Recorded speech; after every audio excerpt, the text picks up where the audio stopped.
ইত্তিবা এবং সুন্নাহ দুটোই আরবি শব্দ। ইত্তিবা শব্দের অর্থ হলো অনুসরণ করা, অনুকরণ করা। আর সুন্নাহ শব্দের অর্থ রীতি নীতি, পথ পদ্ধতি। ইত্তিবায়ে সুন্নাহ অর্থাৎ ইসলামী পরিভাষায়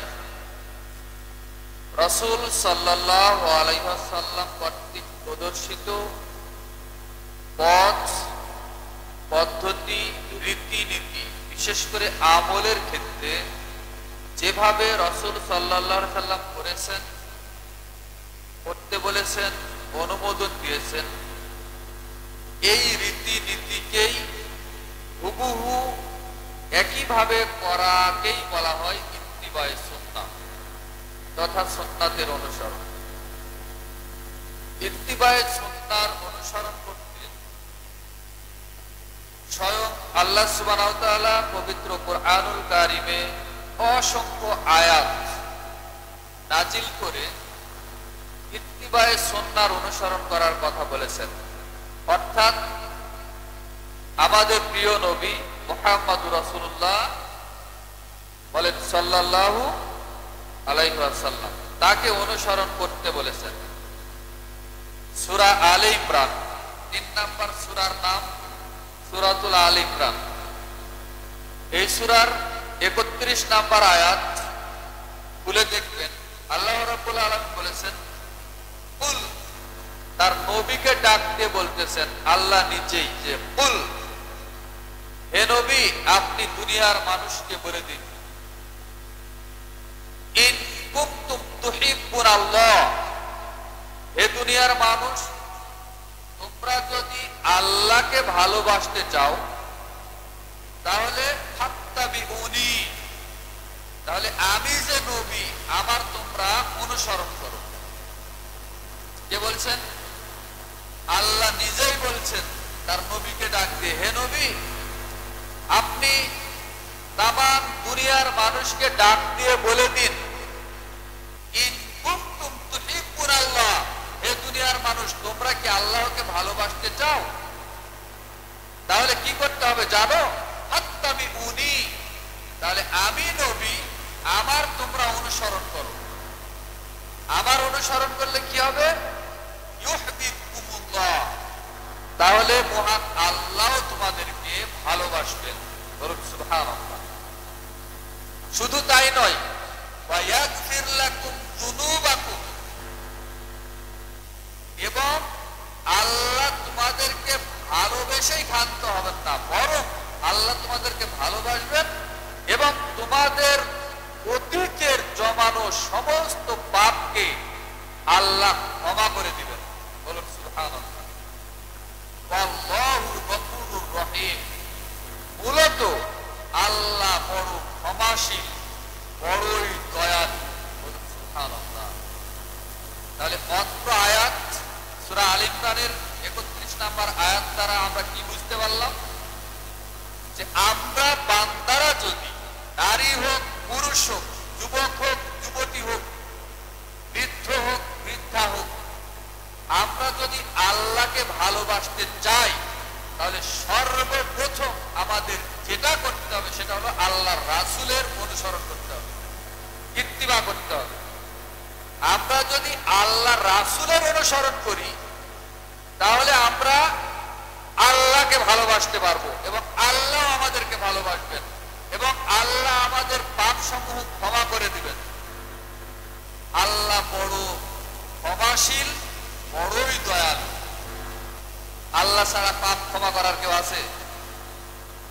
আপনাদের চট্টগ্রামে আছে তো? আছে না?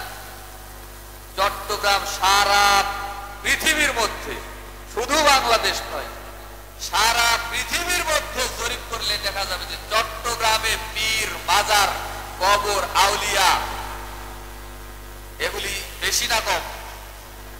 বেশি। আমরা তো বলি, আমরা তো রাজশাহী অঞ্চলের মানুষ, যে সারা বাংলাদেশের মধ্যে চট্টগ্রাম হলো এক একটা আকবরের আখড়া। এক একটা মাজার মানে, এক একটা কবর পূজা মানে, মাজার পূজা মানে এটা হলো শিরকে আকবরের আখড়া। এই যে আপনাদের পাশেই তো বাইজিদ বোস্তামির মাজার, তাই না? বাইজিদ বোস্তামির মাজার আছে না? কি হয় সেখানে? দেখবেন আজকে শুক্রবার যান বিকেলে, হাজার হাজার নারী পুরুষ অসুস্থ মানুষ সেখানে যাবে। ওখানে গিয়ে মরা পীরের কাছে রোগ মুক্ত কামনা করবে। সন্তান যার নাই সে সন্তান চাইবে, যার চাকরি বাকরি নাই চাকরি চাইবে। ওই যে পুকুরে পুষ্কুনিতে কচ্ছপ আছে, অনেকগুলো কচ্ছপ, সেই দেখেছিলাম 2009 সালে, এখন আছে কিনা জানি না, যাওয়া হয়নি। বিশাল বড় বড় কচ্ছপ, কাসিম যেটাকে বলে। আর যে কি যে কারবার করে ওখানে, ওই কচ্ছপের পানি কেউ খায়, কেউ বা বুকে মাখে, কেউ বা মাথায় মাখে, কেউ বা সমস্ত শরীরে মাখে। ওই কচ্ছপকে নিয়ে আপনার পাউরুটি, বিভিন্ন তাবারক নিয়ে যে খাওয়াচ্ছে, আর মনের আশা কামনা করছে যে বাবা আমার মনের আশাটা পূর্ণ করে দাও। নাউজুবিল্লাহ। কোন কবরের, কোন বাজারের মরা পীর জীবিত মানুষের উপকার ক্ষতি কিছুই করার ইখতিয়ার রাখে না। আপনারা এটা জানেন যে যে কোনো মাজার, যে কোনো কবরে যে সিজদা করা হয়, ওখানে গিয়ে মরা পীরের কাছে যে সাহায্য প্রার্থনা করা হয়, ওর নিজের যদি দেওয়ার ক্ষমতা থাকতো তাহলে মাঝারে অত ফকির ভিক্ষুক মিসকিন থাকতো? কথা বলেন। যত ভিখারি, ভিক্ষা চাওয়া মানুষগুলো, মিসকিন গুলা কোথায়? বাজারেই তো বেশি, তাই না? তো মৃত পীরের, মরা পীরের যদি কিছু দেওয়ার ক্ষমতা থাকতো তাহলে ওদেরকে কিছু কোটি কোটি টাকা দিলে পারতো না? দিতে পারে না কেন? এগুলো ঠিক নয়। এগুলো স্রেফ দ্বীনের নামে, দ্বীনের মধ্যে শিরকি আকীদা এবং আমল ছাড়া অন্য কিছুই নয়। আপনাকে কাউকে যদি অনুসরণ করতেই হয় তাহলে একমাত্র মানুষের মধ্যে তাকেই অনুসরণ করতে হবে যার নাম মুহাম্মদ রাসূলুল্লাহ সাল্লাল্লাহু আলাইহি সাল্লাম। তাকে অনুসরণ না করলে পৃথিবীর কোন মানুষের জান্নাত পাওয়ার কোন আশা করার ইখতিয়ার তাদের নাই এবং হবে না ইনশাআল্লাহ। আল্লাহ রাব্বুল আলামিন সূরা আন-নিসা 80 নম্বর আয়াত, 80 নম্বর আয়াত খুলে দেখুন। আল্লাহ রাব্বুল আলামিন বলেছেন, মাইয়ুতির রাসূলা ফাকাদ আতা আল্লাহ। আল্লাহ নিজেই বলছেন, যে ব্যক্তি আমার নবী মুহাম্মাদের অনুসরণ করবে, তাকে মেনে নিবে, মূলত ওই ব্যক্তি আল্লাহকেই অনুসরণ করবে। মাইয়ুতির রাসূলা ফাকাদ আতা আল্লাহ। যে ব্যক্তি আমার রাসূলের আনুগত্য করলো, সে ব্যক্তি মূলত আমি আল্লাহ বলছি, আমি আল্লাহরই আনুগত্য। কুরআন হাদিসের এমন কোন জায়গায় পীরের নাম পাবেন, পীরের নাম পাবেন? সূরা আরাফ 3 নম্বর আয়াত খুলে দেখুন। আল্লাহ রাব্বুল আলামিন বলেছেন, ইত্তাবিউ মা উনজিলা ইলাইকা মির রাব্বিক। তোমরা অনুসরণ করো আল্লাহর পক্ষ থেকে যেটা নাজিল করা হয়েছে তার। ওয়ালা তাত্তাবিউ মিন দুনিহি আউলিয়া। এবং তোমাদের মাঝে যারা আউলিয়া আছে, বন্ধু আছে, যাদেরকে তোমরা পীর বানিয়ে নিয়েছো, পীর কথাটা যদিও কোরআন হাদিসের কোনো শব্দই নয়, পরিভাষা নয়, আউলিয়া বহু বচন। আউলিয়া কথাটা আছে যে বন্ধু, ওই পীরকে যারা বন্ধু মেনেছো তোমরা তাদেরকে অনুসরণ করে চলো না। নিষেধ কার? কথা বলে নিষেধ কার? আল্লাহর। পাবেন কোথায়? সূরা আরাফ 3 নম্বর আয়াত খুলে দেখবেন। তাহলে আল্লাহ নিজেই বলছেন যে হে দুনিয়ার মানুষ, তোমরা অনুসরণ করো আমার পক্ষ থেকে যা নাজিল করা হয়েছে, তথা কুরআন এবং সুন্নাহ যেটা নাজিল নাজিল করা হয়েছে তার অনুসরণ করো। তোমাদের কোনো পীর, আউলিয়া, দরবেশ, কুতুব, কোনো বন্ধুদের অনুসরণ করা যাবে না। আউলিয়া আপনিও হতে পারেন, ওলি ওলি আপনিও হতে পারেন, আমিও হতে পারি। ওলি হলো 1 বছর, আউলিয়া হলো বহু বছর। জি না, আপনি ওই বন্ধু হন যেই বন্ধু মানুষকে কুরআন এবং সুন্নাহর আলোকে পরকালের দিকে ডাকে, জান্নাতের পথে ডাকে, শিরকের দিকে ডাকে না, বিদআতের দিকে ডাকে না, কবর পূজারীদের দিকে ডাকে না, বাজার পূজারীদের দিকে ডাকে না। তাহলে আপনি বন্ধু হলে, ওলি হলে সেইভাবে হন, কুরআন সুন্নাহর আলোকে মানুষকে আহ্বান জানান দিনের দিকে, তাই কি না? সম্মানিত দিনী ভাই ও বোন, বলছিলাম যে রাসূল সাল্লাল্লাহু আলাইহি সাল্লামের ইত্তিবা করতে হবে, অনুসরণ করতে হবে। পৃথিবীতে এমন কোন মানুষ, এমন কোন বড় বুজুর্গ, আল্লাহর নবীর চাইতে অধিক সম্মান পাওয়ার, অনুসরণ অনুকরণ পাওয়ার যোগ্য কোন ব্যক্তি পৃথিবীতে নাই। বরং যতই দামি মানুষ হোক, যত বড় ডিগ্রিধারী মানুষ হোক, তাকেও আমাদের নবী মুহাম্মদ সাল্লাল্লাহু আলাইহি সাল্লামকেই নবী মানতে হবে এবং তার অনুসরণ করে মৃত্যুবরণ করতে হবে। আল্লাহ সুবহানাহু ওয়া তাআলা আমাদের বুঝার তৌফিক দান করুন। আমরা সবাই বলি আমিন ইয়া রাব্বাল আলামিন। বলছিলাম যে ইত্তিবায়ে সুন্নাহর অনুসরণ। আল্লাহ রাব্বুল আলামিন অন্যত্র বলেন, ওয়ামা আতাকুমুর রাসূলু ফাখুযুহু ওয়ামা নাহাকুম আনহু ফান্তাহু। সূরা হাশর 59 নম্বর সূরার 7 নম্বর আয়াত। আপনি খুলে দেখুন, আল্লাহ রাব্বুল আলামিন বলছেন যে তোমাদের নবী মুহাম্মদ তোমাদেরকে যা কিছু দিয়েছেন তা গ্রহণ করো, আর যা থেকে তিনি বিরত থাকতে বলেছেন তা থেকে তোমরা বিরত থাকো। সূরা হাশরের 7 নম্বর আয়াত। তো রাসূল সাল্লাল্লাহু আলাইহি সাল্লামের জীবদ্দশায় যদি মাজার, কবর পূজা যদি থাকতো, কবরে সাহায্য চাওয়া, মৃত ব্যক্তির কাছে যাওয়া, এগুলি যদি জায়েজ হতো, বৈধ হতো, তাহলে রাসূল সাল্লাল্লাহু আলাইহি ওয়াসাল্লামের জামানায় জ্ঞানী মানুষ ছিল না, বুজুর্গ মানুষ ছিল না? তো আল্লাহ রাসূল কি সেই কবরে গিয়ে সাহায্য চেয়েছেন? কাউকে চাইতে বলেছেন? এমন কোন দলিল প্রমাণ কুরআন সুন্নাহর আলোকে কোন প্রমাণ আছে? নাই। আজকের দিনে আমাদের মুসলমানরা কেন চাই?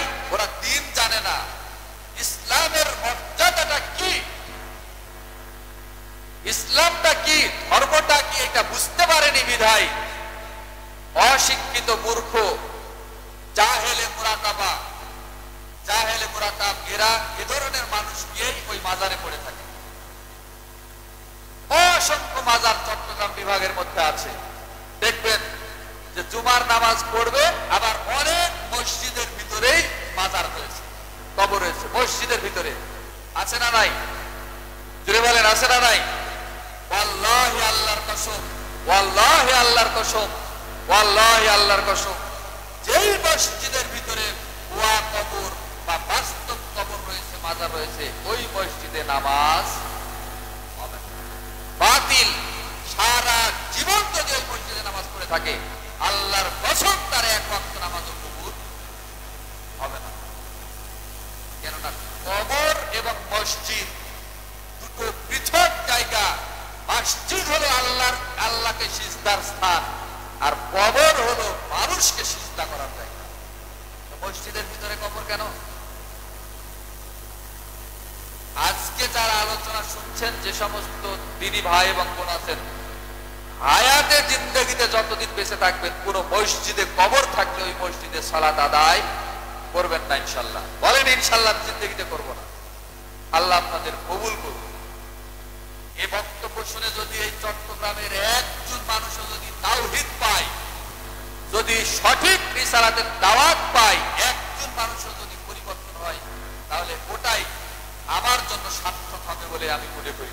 রাজশাহী থেকে প্রায় 600 কিলোমিটার দূরত্বের পথ এসে দাওয়াতি কাজ করাটাকে আমার সার্থক হবে বলে একজন মানুষও যদি হেদায়েত হয়, আল্লাহ যেন আপনাদের সবাইকে হেদায়েত দান করেন। আমরা সবাই বলি আমিন ইয়া রাব্বাল আলামিন। তাহলে সূরা হাশরের 7 নম্বর আয়াত দ্বারা কি জানলাম? যে আল্লাহ নিজেই বলেছেন তোমাদের নবী মুহাম্মদ তোমাদেরকে যা দিয়েছেন তা তোমরা আঁকড়ে ধরো, যা থেকে তিনি বিরত থাকতে বলেছেন তা থেকে তোমরা বিরত থাকো। আপনি কেন এই নবীর অনুসরণ করবেন না?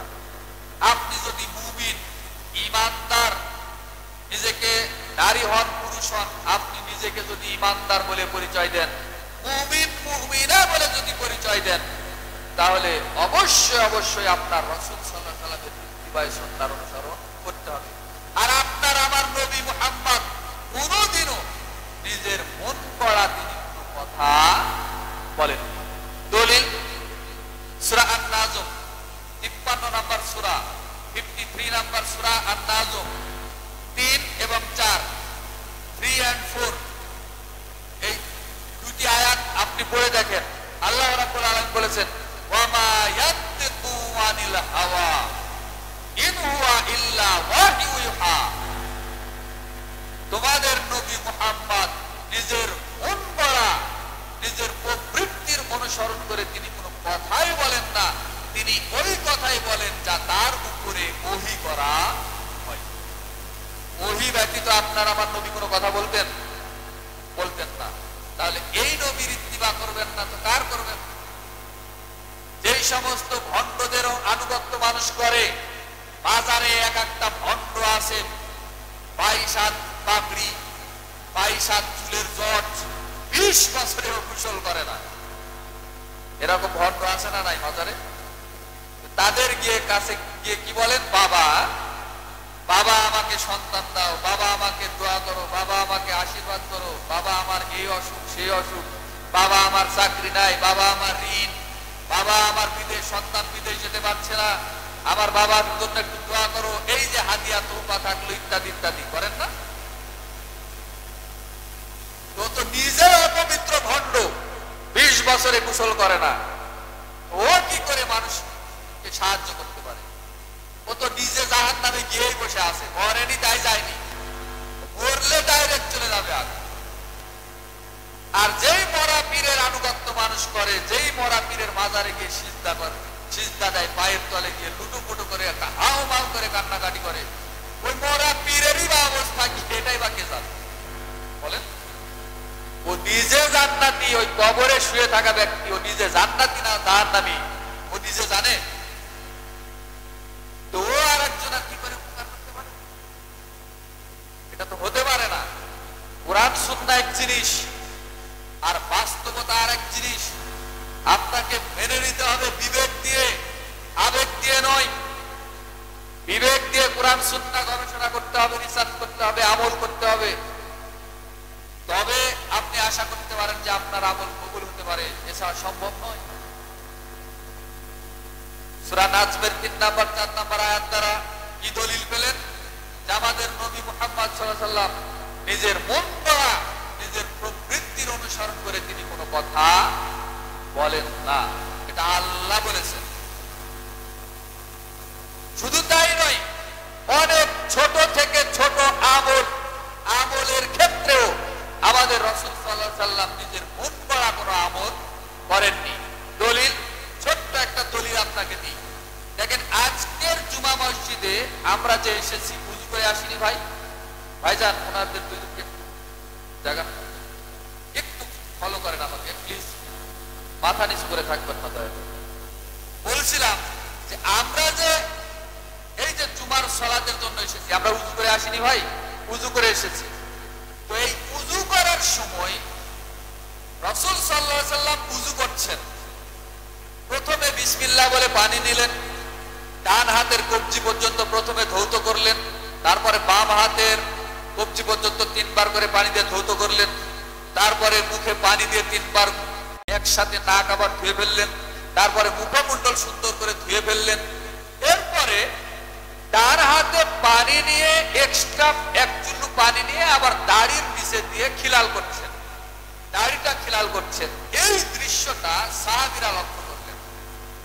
লক্ষ্য করার পরে সাহাবীদের উদ্দেশ্যে রাসূল সাল্লাল্লাহু আলাইহি সাল্লাম বলেন, হে আমার সাহাবীরা, হাকাদা আমারনি রব্বি আজ্জা ওয়া জাল্লা, এই ছোট্ট একটা আমল, এক চুল্লু পানি এক্সট্রা নিয়ে দাড়ির নিচে দিয়ে খিলাল করব, এইটুকু আমল করার জন্য আমাকে মহান আল্লাহ রাব্বুল আলামিন আদেশ করেছেন। বলুন সুবহানাল্লাহ। তাহলে ছোট্ট একটা আমল। দলিল সুনান আবু দাউদ প্রথম খণ্ড খুলে দেখেন 145 নম্বর হাদিস, হাদিস সহিহ। এই হাদিসের আলোকে হাদিস বিশারদ বিদ্যাঙ্গন বলেছেন যে এক চুল্লু পানি দাড়িতে দেওয়া সুন্নাত, কেউ কেউ বলেছেন মুস্তাহাব, তার মানে দেওয়া ভালো। এই আমলটা কেউ করেন? একজন, আপনি করেন না? যাক আলহামদুলিল্লাহ, বারাকাল্লাহু লাকুম। একজন ভাইকে পাওয়া গেল যে এই সুন্নাতি আমলটা করে, যে উযুর সময় আপনার যখন মুখমণ্ডল সুন্দর করে ধৌত করা হয়ে যাবে, পরে আবার ডান হাতে এক চুল্লু এক্সট্রা পানি নিয়ে দাড়ির নিচে দিয়ে, থুতনির নিচে দিয়ে আপনি দাড়ি খিলাল করবেন। এটা আল্লাহর রাসূল করেছেন। আল্লাহর রাসূলের উম্মত হিসেবে আপনাকেও করতে হবে। করাটা সুন্নাত, করা ভালো। মা বোনরা কি করবে? প্রশ্ন আসতে পারে। আবার আরেকটা প্রশ্ন আসে যে যাদের দাড়ি নাই তারা কি করবে, তাই না? পুরুষ মানুষ যারা যারা পুরুষ তারা দাড়ি রাখবে। দাড়ি রাখা ওয়াজিব, দাড়ি রাখা ফরজ, দাড়ি রাখা কখনো সুন্নাত নফল নয়। আপনি একটা জিনিস মনে রাখবেন, আপনাকে বলি যে সৃষ্টিগত জাতিগত ভাবে পুরুষ জাতির দাড়ি এটা আল্লাহর দান। বলেন তো কার দান? আল্লাহর দান। সারা পৃথিবীর কোন নারীকে আপনি দাড়িওয়ালা নারী পাবেন? আর পুরুষ, সকল পুরুষেরই দাড়ি গজাবে, আসবেই দাড়ি। প্রাপ্তবয়স্ক যখনই হবে, যখন যৌবনে পদার্পণ করবে, তখন পুরুষের দাড়ি অটোমেটিক চলে আসবে। কেন? এটা আল্লাহর জাত, আল্লাহর সত্তাগত থেকেই, মানে সৃষ্টিগত ভাবেই মানুষকে, পুরুষ জাতিকে আল্লাহ সৃষ্টি করেছেন। যার কারণে দাড়ি কামানো, দাড়ি চেঁচে ফেলা, কেটে ফেলা, এগুলো নাজায়েজ, হারাম, কাবিরা গুনাহ। যারা দাড়ি কাটছাট করেন তারা আর ভবিষ্যতে কাটবেন না ইনশাআল্লাহ। আল্লাহর কাছে ওয়াদা করেন আজকের জুমা মসজিদ থেকে যে আমি পুরুষ মানুষ, আল্লাহ আমাকে এভাবেই সৃষ্টি করেছেন, আমার দাড়ি আল্লাহর দান। বলেন তো দাড়ি কার দান? আল্লাহর দান। এই আল্লাহর দেওয়া দাড়ি যখনই আপনি কামাতে যাবেন, শেভ করতে যাবেন, কাটতে যাবেন সেলুনে, তখন একটা জিনিস মনে মনে ভাববেন যে এটা আমি আল্লাহর সৃষ্টিটাকেই আমি ধ্বংস করে দিচ্ছি। দাড়ি কাটেন প্রতি জুমার দিন বা সপ্তাহে 2 দিন 3 দিন, আপনাকে কোনো কষ্ট লাগে না, বরং আপনার আত্মা তৃপ্তি পায়, আপনার ভালো লাগে দাড়ি কাটতে গেলে। হাতে পায়ের আঙ্গুল কয়টা? হাতে পায়ে মিলে কয়টা? কোনদিন তো আপনার বিরক্ত হলো না? কাউকে গিয়ে বললেন না যে হাতে পায়ের 20টা আঙ্গুল আমার দরকার নাই, 2টা করে কেটে ফেলি? বলেছেন কখনো? নিজে কেটেছেন, একটা আঙ্গুল কেটে ফেলেছেন? হ্যাঁ? দাড়ি কাটেন কেন? দাড়ি কাটছাট করেন কেন? শেভ করেন কেন? হাতে পায়ের আঙ্গুল তো 20টা, আপনি তো একটাও কাটেননি কোনোদিনও। তো হাতে পায়ের আঙ্গুল 20টা আঙ্গুল, আপনার 20টা নখ আল্লাহর সৃষ্টি। আর দাড়ি কার সৃষ্টি? আপনার নিজের না অন্য কারো? হাতে পায়ের আঙ্গুল কাটেন না কখনো, কেটে ফেলে দেন না, বিরক্ত হয় না? তো আল্লাহর সৃষ্টি, আল্লাহর দেওয়া দাড়ি আপনি কেটে ফেললেন যে, পাপ হবে না মনে হয়? নাকি হবে? অবশ্যই কবিরা গুনাহ। তওবা ব্যতীত এই দাড়ি কাটার পাপ ক্ষমা হবে না। বাকি জীবন অনুতপ্ত হয়ে আল্লাহর কাছে তওবা করতে হবে যে আল্লাহ, আমি জীবন ভর দাড়ি রাখিনি, শেভ করেছি বা কেটে ফেলেছি, আল্লাহ তুমি আমাকে ক্ষমা করো। আমি ভবিষ্যতে বেঁচে থাকা অবস্থায় আর কোনোদিন, যতদিন বেঁচে থাকবো, আর কোনোদিন দাড়ি কাটবো না, শেভ করবো না। আল্লাহ তুমি আমাকে ক্ষমা করো। আল্লাহ তুমি আমাকে দাড়ি রাখার তাওফিক দান করো। আল্লাহুম্মা আমিন। এভাবে আপনি বলবেন, তবে আপনার এই পাপ ক্ষমা হবে এবং দাড়ি আপনি রেখে দিতে পারবেন। বলছিলাম যে আল্লাহর নবী এমন একটা নবী, আমাদের নবী, যে তিনি নিজের মন গড়া প্রবৃত্তির অনুসরণ করে তিনি কোনো কথা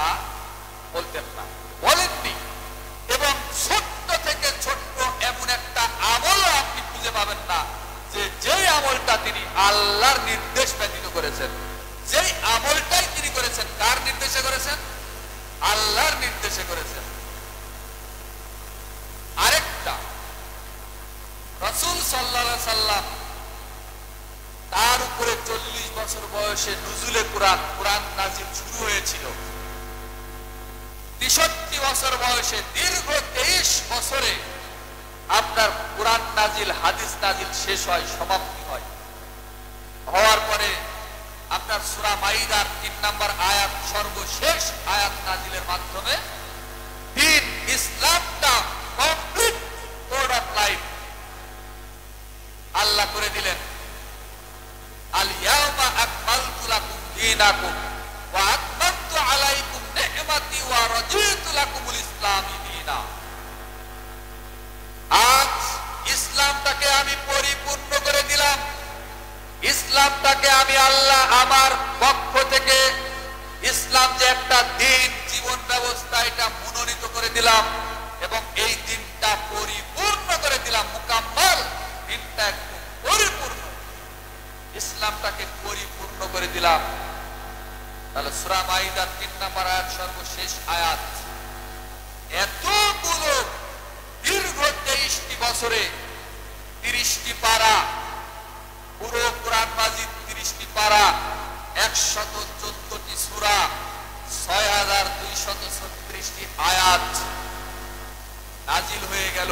এর মধ্যে আমাদের নবী একটা কোনো কথা নিজে থেকে বানিয়ে কোরআন হাদিসের মধ্যে তিনি দিতে পারেন।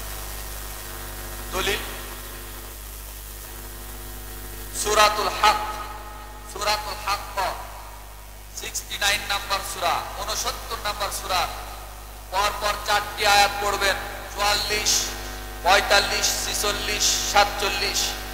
4টা আয়াত পড়ার আমার পক্ষ থেকে অনুরোধ থাকলো। আল্লাহ রাব্বুল আলামিন রাসূল সাল্লাল্লাহু আলাইহি সাল্লামের উদ্দেশ্যে বলেছেন, আল্লাহ নিজেই তার নিজের নবীকে হুঁশিয়ারি দিয়ে বলছেন, ওয়ালাউ তাকাওয়ালা আলাইনা বা'দাল আকাবিল, আমার নবী মুহাম্মদ যদি কোনো একটা কথা বানিয়ে কোরআনের ভিতরে চালিয়ে দিত, লা আখাযনা মিনহু বিল ইয়ামিন, তাহলে আমি আল্লাহ আমার নবীর ডান হাতটাকে ধরে ফেলতাম। সুম্মা লা কাতা'না মিনহুল ওয়াতিন, অতঃপর আমি আল্লাহ আমার নবীর কণ্ঠনালীটা কেটে, গ্রীবা রগ, সারারগটা কেটে জবাই করে আমি নবীকে হত্যা করতাম। আমা মিনকুম মিন আহাদিন আনহু হাজিজিন, পৃথিবীর কোন মানুষের তোমাদের ক্ষমতা হতো না যে আমার হাত থেকে আমার নবী মুহাম্মদকে কেউ বাঁচাতে পারে। কথা বুঝাতে পারিনি মনে হয়। এই কথাটা কার? আল্লাহর। কোথায় পাবেন? সূরাতুল হক 69 নম্বর সূরার 44, 45, 46, 47 নম্বর আয়াত। তাহলে আল্লাহ নিজেই বলছেন যে আমার নবী মুহাম্মদ যদি কোনো কথা বানিয়ে নিজের মন গড়া কোনো আমল বা কোনো কথা যদি দ্বীনের মধ্যে, ইসলামের মধ্যে, কোরআন সুন্নাহর মধ্যে যদি বানিয়ে চালিয়ে দিত, তাহলে আমি আল্লাহ আমার নবীর ডান হাত ধরে ফেলতাম। কোন হাত ধরে ফেলতো? ডান হাত ধরে ফেলতো। আল্লাহ নিজেই বলছেন যে আমি তার কণ্ঠনালী কেটে তাকে জবাই করে হত্যা করতাম এবং পৃথিবীর কোন মানুষ আমার হাত থেকে আমার নবীকে বাঁচাতে পারত না। কথাটা কত জটিল এবং কঠিন, বুঝতে পেরেছেন? তার সম্মানিত প্রেরিত, তার পক্ষ থেকে প্রেরিত নবী রাসূল মুহাম্মদ সাল্লাল্লাহু আলাইহি ওয়াসাল্লাম, তাকেই যদি আল্লাহ এত বড় হুমকি দিয়ে থাকেন, তাহলে পৃথিবীতে আপনার ইসলামের নামে শত শত দল, কত মাযহাব, কত তরিকা, এত দলে দলে বিভক্ত কেন মুসলমানেরা? আপনার মাযহাবের নামে 4টা বড় মাযহাব, হানাফি, শাফেঈ, হাম্বলি, মালিকি। এরপরে তরিকার নামে হাকিকত, তরিকত, শরীয়ত, মারফত, আছে না নাই?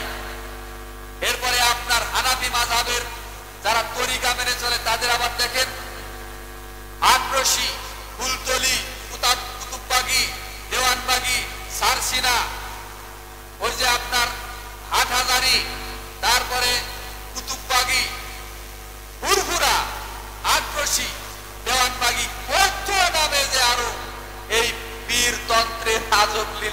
চলছে বাংলাদেশে, তার মধ্যে তো আমি যেখানে বর্তমানে উপস্থিত এই চট্টগ্রামে তো সারা পৃথিবীর মধ্যে সেরা পীর ভক্ত মাজার পূজারীরা আছে এই এলাকায়।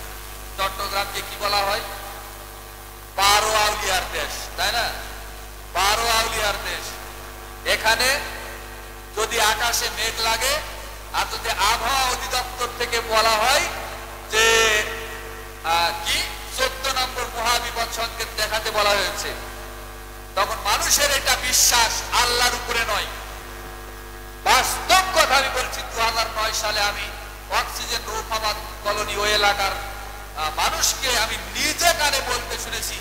ওই সময় চট্টগ্রাম সমুদ্র বন্দর, এরপরে মংলা সমুদ্র বন্দরকে 14 নম্বর মহাবিপদ সংকেত দেখিয়ে যেতে বলা হয়েছে, সবাইকে নিরাপদে আশ্রয় নেওয়ার জন্য বলা হয়েছে। এটা মিডিয়ার খবর, আবহাওয়া অধিদপ্তরের খবর। আর ওখানকার মানুষ, ওই অক্সিজেন রৌফাবাদ কলোনি ওই এলাকার মানুষ আবার সামনে বলছে ভয়ের কোনো কারণ নাই, এটা 12 আউলিয়ার দেশ, পীর আউলিয়ারাই রক্ষা করবে। আল্লাহর প্রতি তাদের ন্যূনতম এক জাররা পরিমাণ, সরিষার দানা পরিমাণ আল্লাহর প্রতি তাদের কোনো বিশ্বাস নাই। কার উপরে আছে? 12 আউলিয়ার উপরে আছে, 12 আউলিয়ার উপরে আছে। লা হাওলা ওয়ালা কুওয়াতা লা ইলাহা ইল্লাল্লাহ। আল্লাহ ক্ষমা করুন। ঝড় দেওয়ার মালিককে, আকাশ থেকে বৃষ্টি দেওয়ার মালিককে, এই যে 14 নম্বর 10 নম্বর 12 নম্বর যে মহাবিপদ সংকেত দেওয়া হয়, এখান থেকে হেফাজত করার মালিককে। আগেই বলেছি যে মরা পীরের 14 বৃষ্টির ক্ষমতা নেই, যে ওই নিজের উপকার করতে পারবে না, ও নিজেই জান্নাতি না জাহান্নামী ও নিজেই জানে না, তো জীবিত মানুষের কি উপকার করবে ও? এটা কি হতে পারে? এটা মুসলমানদের আকীদা কখনো হতে পারে? আরে রাসূল সাল্লাল্লাহু আলাইহি সাল্লাম মারা গেছেন সোমবার দিন, তার জানাজা হয়েছে বুধবার দিনে। রাসূল সাল্লাল্লাহু আলাইহি সাল্লামের লাশ উপরে পড়ে আছে, 10 জন করে জানাজা করা হচ্ছে, জানাজার সালাত আদায় করা হচ্ছে। মারা গেছে সোমবার দিন, তার লাশ দাফন হচ্ছে বুধবার দিন। এত লম্বা সময়, প্রায় 2.5-3 দিন সময় লাগলো। কেন লাগলো? রাসূল সাল্লাল্লাহু আলাইহি সাল্লাম মৃত্যুর পরে তার বাক শক্তি, তার জবান বন্ধ হয়ে গেছে, তিনি কথা বলতে পারবেন না। কেন? তিনি মারা গেছেন। খলিফা নির্বাচন হয়নি, তাই কে খলিফা হবে? হযরত আবু বকর না হযরত উমর না হযরত উসমান না আলী না তালহা নাকি আব্দুর রহমান বিন আউফ না কে হবে?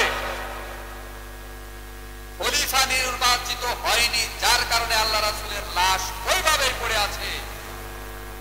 নবীর অবর্তমানে যতক্ষণ ইসলামী খেলাফত নেতা নির্বাচিত না হবে, ততক্ষণ পর্যন্ত লাশ দাফন হবে না। বুধবার ঠিক সকাল 10টায় 11টার মধ্যে যখন হযরত আবু বকর রাদিয়াল্লাহু তাআলা আনহু যখন খলিফা নির্বাচিত হলেন, তারপরেই রাসূল সাল্লাল্লাহু আলাইহি সাল্লামের লাশ দাফন করা হলো। ওই আল্লাহর নবী যদি বলতেন ওই সময়, তোমরা আমাকে এতক্ষণ উপরে রেখেছো কেন? মারা গিয়েছি আমি সোমবার, সারা দিন চলে গেল, সোমবার রাত চলে গেল, মঙ্গলবার আসলো, মঙ্গলবার দিন চলে গেল, রাত চলে গেল, বুধবার দিন পড়ছে, এরপরেও তোমরা আমার লাশটাকে উপরে রেখেছো কেন? আমাকে মাটির নিচে দাফন করে দাও। বলতে পারতেন না? বলা তো উচিত ছিল, তাই না? কিন্তু তিনি কি বলতে পেরেছিলেন? করার পরে তিনি বললেই পারতেন যে আবু বকরকে আমার জায়গায় খলিফা বানাও, তোমরা আমির বানাও, আমিরুল মুমিনিন হবে আবু বকর, বললেই তো হতো। তিনি বলতে পারেননি কেন? আল্লাহর নবীর শেষ নিঃশ্বাস ত্যাগ হওয়ার পরে পৃথিবীর সর্বশ্রেষ্ঠ মানুষ প্রায় 3 দিন তার লাশ উপরে পড়ে থাকলো, তার বাক শক্তি কি তাই বলতে পারেন? বললেই তো তৎক্ষণাৎ সমাধান হয়ে যাবে। আর এই পৃথিবীর সাধারণ লালু ভুলু এরা হবে পীর, এরা আপনার উপকার করবে, এরা আপনাকে চাকরি দিবে, এরা আপনার রোগ মুক্তি করবে, এরা আপনার মনের আশা পূরণ করবে। এগুলি সব কিছু আল্লাহর শানে যায়, কোন মানুষের শানে যায় না।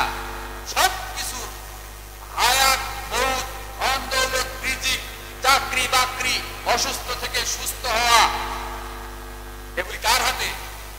বলেন তো কার হাতে? এই আকীদা, এই বিশ্বাস থেকে যদি আপনি এক তিল পরিমাণ, এক সরিষার দানা পরিমাণ, এক জাররা পরিমাণ যদি এসে যদি আপনি কোনো মানুষকে বিশ্বাস করেন, যদি আপনি আমাকে বিশ্বাস করেন, যদি আপনি এই যে নওশাদ ভাইকে বিশ্বাস করেন যে নওশাদ ভাই মানুষের ভালো মন্দ করার ক্ষমতা রাখেন, তাহলে আল্লাহর কসম আপনার ঈমান নাই, আপনি মুশরিক।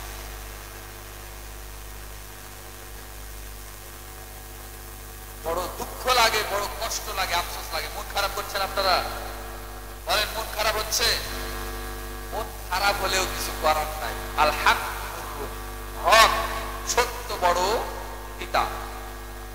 হক কথা বললে, সত্য কথা বললে একটু খারাপ লাগবে, লাগাটাই স্বাভাবিক। কিন্তু আপনি 100-তে 100 নো কম্প্রোমাইজ, আপনি 100-তে 100 আল্লাহর উলুহিয়াতকে বিশ্বাস রাখবেন। আপনি সারা জীবন একটা সিজদা যদি পুরো জায়গায় না করেন, আপনি আল্লাহর জমিনেও সিজদা দেননি, আপনি বাজারেও সিজদা দেননি, তবুও ভালো যে ব্যক্তি আল্লাহর মসজিদেও সিজদা দেয়, আবার ওই বাইজিদ গোস্তামির বাজারে গিয়েও সিজদা দেয়, ওই ব্যক্তির চেয়ে এই ব্যক্তি অনেক ভালো যে আল্লাহকেও সিজদা দেয়নি, কোনো মরা পীরের কাছে গিয়েও সিজদা দেয়। আর আপনার জীবদ্দশায় আল্লাহর জমিনে যদি একটা সিজদা কেউ পাওয়ার হক রাখে, তাহলে তার নাম কি? আল্লাহ। সুতরাং আপনি আমি আমরা তওবা করে আল্লাহর রাস্তায় ফিরে আসি। বাদ দেন ওই সমস্ত মরা পীরের ব্যবসা, বাদ দেন বাজার পূজারি, বাদ দেন ওই সব শিরক, বাদ দেন ওই সব বিদআতি আমল। আপনার এমন কোন আমল কবুল হবে না যদি আপনি শিরক এবং বিদআতের সাথে যদি সংমিশ্রণ করেন। আল্লাহ রাব্বুল আলামিন সূরা আরাম 88 নম্বর আয়াতে বলেছেন, ওয়ালাউ আশরাকু লাহাবিতা আনহুম মা কানু ইয়ামালুন। পৃথিবীর কোন মানুষ যদি আল্লাহর সাথে শিরক করে, তাহলে আল্লাহ নিজেই বলেছেন যে আমি তার সমস্ত জমানো নেকিটাকে নষ্ট করে দেব। নাউযুবিল্লাহ। তাহলে আপনি এত কষ্ট করে ইবাদত করেন, মসজিদে মাদ্রাসায় দান করেন, সালাত আদায় করেন, সিয়াম পালন করেন, হজ করেন, এত কষ্ট করা ইবাদত যদি মাজারে গিয়ে সিজদা দেওয়ার কারণে 10টা টাকা মাজার কবরে দান করার কারণে যদি শিরক হয়, আর ওই শিরকের কারণে যদি আপনার সমস্ত ইবাদত, সমস্ত নেকি যদি নষ্ট হয়ে যায়, তাহলে আপনার মতো হতভাগা আর কেউ আছে? কেউ কি আছে? একটাও না। দিনের মধ্যে কোনো বিদআতি আমল করা যাবে না। আমল আল্লাহর নবী যেইভাবে করেছেন, যেভাবে করতে বলেছেন, অনুমোদন দিয়েছেন, ওইভাবেই যদি আপনি করেন, তাহলে আপনার আমল কবুল হবে। দলিল আম্মা জান আয়েশা রাদিয়াল্লাহু তাআলা আনহা, তিনি বলছেন রাসূল সাল্লাল্লাহু আলাইহি সাল্লাম বলেছেন, মান আমিলা আমালান লাইসা আলাইহি আমরুনা ফাহুয়া রাদ্দুন। সহিহ মুসলিমের হাদিস 4384 নম্বর 85 নম্বর হাদিস। রাসূল সাল্লাল্লাহু আলাইহি সাল্লাম বলেছেন, পৃথিবীর কোন মানুষ যদি এমন আমল করে যেটা ইসলামী শরীয়তে অনুমোদন নেই, আমাদের কাছ থেকে স্বীকৃত নয়, তাহলে তার ওই আমলটা প্রত্যাখ্যাত, প্রত্যাহত, ওই আমলটা বর্জনীয়, ওই আমল আল্লাহ কবুল করবেন না। আম্মা জান আয়েশা রাদিয়াল্লাহু তাআলা আনহা হতে বর্ণিত, তিনি আরেকটা হাদিস বর্ণনা করেছেন। রাসূল সাল্লাল্লাহু আলাইহি সাল্লাম বলেছেন, মান আহদাসা ফি আমরিনা হাযা মা লাইসা মিনহু ফাহুয়া রাদ্দুন। পৃথিবীর যে কোনো ব্যক্তি, যেই হোক, নারী হোক, পুরুষ হোক, যুবক হোক, যুবতী হোক, বৃদ্ধ হোক, বৃদ্ধা হোক, এমন কোন আমল যদি কেউ করে যার নির্দেশনা আমাদের ইসলামী শরীয়তে নেই, তাহলে ওই আমলটা প্রত্যাখ্যাত, ওইটা প্রত্যাহত, ওইটা বর্জনীয়, ওই আমল আল্লাহ কবুল করবেন না। এই হাদিসটি পাবেন সহিহুল বুখারী 2697 নম্বর হাদিস। এই হাদিসটি সহিহ মুসলিমের মধ্যে পাবেন 1718 নম্বর হাদিস। এই হাদিস সহিহ মুসলিমের আরেক জায়গায় পাবেন 4384 নম্বর হাদিস। এই হাদিসটি মুসনাদে আহমদের মধ্যে পাবেন 26092 নম্বর হাদিস। এই হাদিসটি মিশকাতুল মাসাবির প্রথম খণ্ডের মধ্যে পাবেন 140 নম্বর হাদিস। তাহলে আমল করলেও হবে না। যে আমলটা আপনি করছেন, আপনি যে উযু করবেন, আপনি সালাতের জন্য আযান দিবেন, আপনি উযু করার পরে দোয়া পড়বেন, আপনি যে উযু করবেন, আপনি যে সালাত আদায় করবেন, প্রত্যেকটা কাজে, প্রত্যেকটা আমলের শুরু থেকে শেষ পর্যন্ত আল্লাহর রাসূলের তরিকায়, তার ইত্তিবাই, তার অনুসরণে যদি না করেন, আপনার আমল কবুল হবে না। শুরু থেকে শেষ পর্যন্ত নিয়ে, আপনার আমলের শুরু থেকে শেষ পর্যন্ত নিয়ে, বেঁচে থাকা অবস্থা থেকে মরা পর্যন্ত যত আমল করবেন, সব আমলগুলো আল্লাহর নবীর, আল্লাহর রাসূলের তরিকা অনুযায়ী করতে হবে, তবে আপনার আমল কবুল হবে। এছাড়া আপনার আমার আমল কবুল হবে না, বাতিল হয়ে যাবে। সম্মানিত দিনী ভাই ও বোন, মা বোনরা যেহেতু এখানে আছেন, তাই না, মহিলারাও আছে নাকি? সম্মানিত দিনী মা ও বোন, আপনাদের সম্মানে দুই একটা কথা বলে আমার আজকের জুমার খুতবা শেষ করব ইনশাআল্লাহ। আপনাদের মনোযোগ আকর্ষণ করছি। জাহেলি যুগে, ইসলাম আসার 500 থেকে 1000 বছর পূর্বের যুগটাকে বলা হয় জাহেলি যুগ। এই অন্ধকারের যুগে নারীদের কোনো মর্যাদা ছিল না, নারীদের কোনো সম্মান ছিল না। নারী একটা কন্যা সন্তান ঘরে জন্মগ্রহণ করলেই মেয়েদেরকে জীবন্ত অবস্থায় মাটিতে পুঁতে দেওয়া হতো। হয় মেয়ের মা নিজেই অথবা মেয়ের বাবা নিজেই, স্বামী স্ত্রী অর্থাৎ মেয়ের বাবা মা দুজনে মিলেই গর্ত খনন করে কন্যা সন্তানদেরকে জীবন্ত অবস্থায় মাটিতে পুঁতে দিত। দলিল আপনি খুলে দেখেন সূরা আন-নাহল 16 নম্বর সূরার 58 এবং 59 নম্বর আয়াত, দুটি আয়াত খুলবেন। সূরা তাকবীর 81 নম্বর সূরার 8 এবং 9 নম্বর আয়াত খুলে দেখবেন। আল্লাহ রাব্বুল আলামিন বলেছেন, ওয়া ইযাল মাউউদাতু সুইলাত বিআইয়ি যামবিন কুতিলাত। যখন জীবন্ত মাটিতে পুঁতে দেওয়া বাচ্চাকে, ওই কন্যা সন্তানকে কাল কিয়ামতের মাঠে আল্লাহ রাব্বুল আলামিন জীবিত করবেন। করার পরে যেই মেয়ে কন্যা সন্তানকে, যাকে জীবন্ত অবস্থায় মাটিতে পুঁতে দেওয়া হয়েছিল, তাকে আল্লাহ জীবিত করে জিজ্ঞাসা করবেন, এ আমার বান্দি, তুমি বলো তোমাকে তোমার পিতামাতা কোন অপরাধে হত্যা করেছিল? বলেন, এক সময় জাহেলি আরবে, জাহেলি যুগে এই ঘটনা ঘটতো। কন্যা সন্তান জন্মগ্রহণ করলেই তাদেরকে জীবন্ত মাটিতে পুঁতে ফেলে দেওয়া হতো। নাউযুবিল্লাহ মিন যালিক। নারীদের কোনো সম্মান ছিল না, নারীদের কোনো মর্যাদা ছিল না। ইসলাম আসার পরে নারীদেরকে সম্মান আল্লাহ দিয়েছেন, নারীদেরকে সম্মান আল্লাহ রাসূল দিয়েছেন সাল্লাল্লাহু আলাইহি ওয়াসাল্লাম। নারীদেরকে সম্মান দিতে গিয়ে আল্লাহ রাব্বুল আলামিন পবিত্র কোরআনুল কারীমে বলেছেন, সূরাতুল আহজাব 33 নম্বর সূরার নাম সূরাতুল আহজাব। এই সূরার 33 নম্বর আয়াত খুলে দেখেন। আল্লাহ রাব্বুল আলামিন বলেছেন, ওয়াকরনা ফি বুয়ুতিকুন্না ওয়ালা তাবাররাজনা তাবাররুজাল জাহিলিয়াতিল উলা। হে নারীগণ, হে মহিলাগণ, তোমরা বাড়ির মধ্যে অবস্থান করো, গৃহ অভ্যন্তরে অবস্থান করো।